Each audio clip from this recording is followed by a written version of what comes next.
এই অপূর্ব সৌন্দর্য cherry blossom আর হচ্ছে সাথে থাকবে কিছু গুরুত্বপূর্ণ তথ্য সাউথ কোরিয়াতে যারা আসতে চান তাদের জন্য।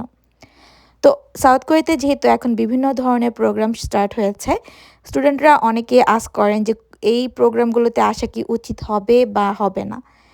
সো দেখুন, আমাকে যদি আমার খুব কাছের কেউ বা আমার ছোট ভাই-বোন বলে যে কোরিয়াতে আসার জন্য কোনটা বেস্ট হবে, আমি তাকে অবশ্যই বলব ব্যাচেলর, মাস্টার্স বা পিএইচডি যেকোনোটাতে আসার জন্য, কোনো শর্ট প্রোগ্রামে না আসার জন্য।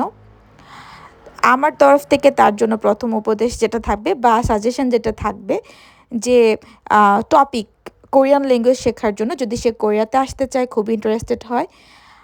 এছাড়া যদি এটা তার জন্য কঠিন হয় বা এই মুহূর্তে পসিবল না হয়, তাহলে হয়তো আমি তাকে বলবো আইএলটিএস দিয়ে আসার জন্য। সো এখন আপনাদের প্রশ্ন হতে পারে কেন এটা বলবো?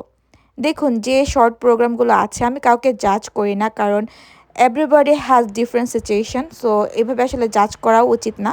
তারপরেও আমি আমার দিক থেকে আমি ক্লিয়ার করছি, যেটার জন্য আমি মনে করি যে ব্যাচেলার, মাস্টার্স বা পিএইচডিতে আসাই আম উপযুক্ত হবে।